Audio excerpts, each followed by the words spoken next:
apakah semua orang sudah ditetapkan takdirnya oleh Allah Subhanahu wa taala, dan apakah orang kafir itu sudah takdir Allah? Pertama begini, antum pahami dulu apa itu takdir. Takdir itu pilihan hidup. Pilihan. Yang pilihan kita itu kemudian ditetapkan oleh Allah Subhanahu wa taala. Jadi Anda bisa terbuka ingin mengambil atau tidak, itu pilihan Anda. Karena itu manusia diberikan kemampuan untuk memilih. Ya. Misal, baik dan buruk. Allah ciptakan ini baik, ini buruk.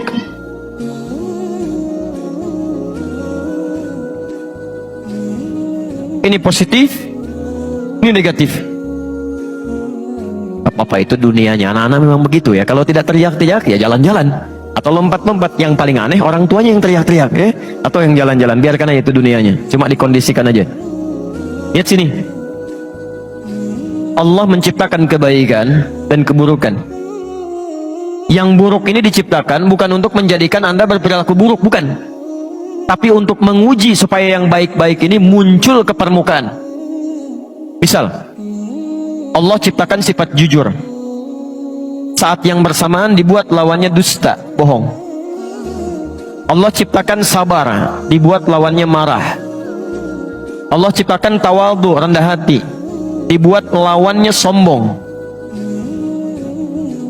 Allah menciptakan sombong ini bukan menjadikan seseorang untuk jadi sombong, bukan, tapi untuk menguji supaya sifat tawadhunya muncul. Sebab kalau nggak diciptakan sombong, nggak akan kelihatan tawadhu. Kalau nggak dibuat marah, nggak akan kelihatan sabar. Jadi ini dibuat untuk melatih supaya sifat ini muncul. Ini konsepnya ada di Quran surah ke-91 ayat 7 sampai dengan 10. Jadi kalau Anda menemukan sifat marah di orang lain, itu tandanya Allah titipkan marah itu supaya melatih kesabaran pada Anda supaya muncul. Halo? Contoh, Bapak pulang dari kantor, Ibu menerima di rumah. Begitu suaminya pulang misalnya, Allah titipkan sifat marah pada suami. Saat suami marah itu, Bu, bukan ingin menjadikan suami pemarah, bukan, tapi untuk menguji sifat sabar dalam istri supaya muncul ke permukaan. Jadi begitu menemukan sifat yang negatif, seharusnya lawannya ini yang cepat dimunculkan, maka akan indah kehidupan rumah tangga. Begitu suami datang marah, berarti saya harus sabar. Selesai. Jadi berbahagialah kalau ibu mendapatkan suami pemarah. Artinya Allah ingin meningkatkan kesabaran pada ibu. Misal, antum pulang ke rumah menemukan istri cemberut. Cemberut. Apa lawan cemberut? Senyum. Langsung cari lawannya. Jadi begitu pulang ke rumah, istri cemberut, antum senyum. Assalamualaikum. Kayaknya kenal. Siapa ya? Dia, Masya Allah. Selesai masalah. Ini istri cemberut, antum marah, nggak akan nyambung. Kamu kenapa? Emang kenapa? Oh, nggak akan nyambung. Nggak akan nyambung. Ini poinnya. Jadi itu keduanya pilihan. Ya, saya pernah ceritakan di Bali itu Masya Allah. Dia ada satu keluarga soleh yang luar biasa, tinggalnya di Karawang, punya anak 3. Itu sudah punya kebiasaan yang baik. Tapi satu kali suami pulang dari kantor lebih awal, ya, biasa disambut istrinya, masakan biasanya sudah jadi, ini belum jadi, masih masak di dapur. Maka disambutlah suaminya, dicium tangannya. Karena suami lelah, capek dan lapar, maka minta pada istrinya supaya dibuatkan dulu makanan pembuka, mie lah ya, semacam itu. Istrinya mempersilahkan duduk di ruang makan, tunggu Pak, dimasak dulu katanya. Begitu sedang masak, karena saking sibuknya lupa. Ini nyata, garam yang 1 sendok tertuangkan ke mie yang tadi mau dihidangkan. Jadi yang mau masuk ke sayur pindah ke mie.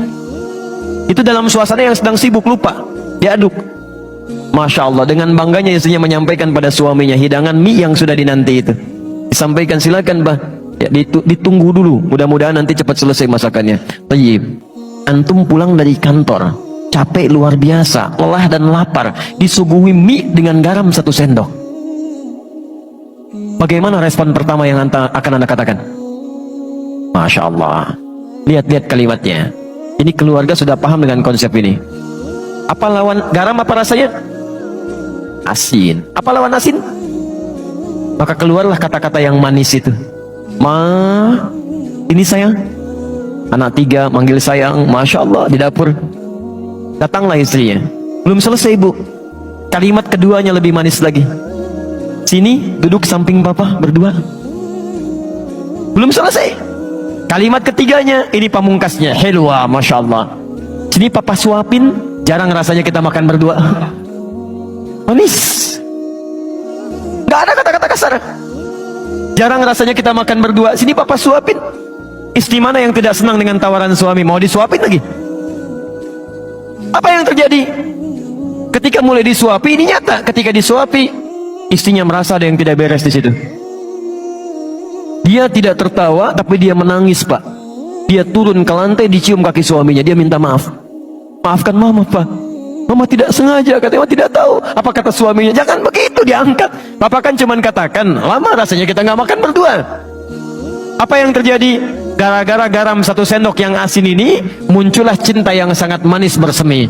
Laparnya hilang, keduanya masak di dapur bersama-sama.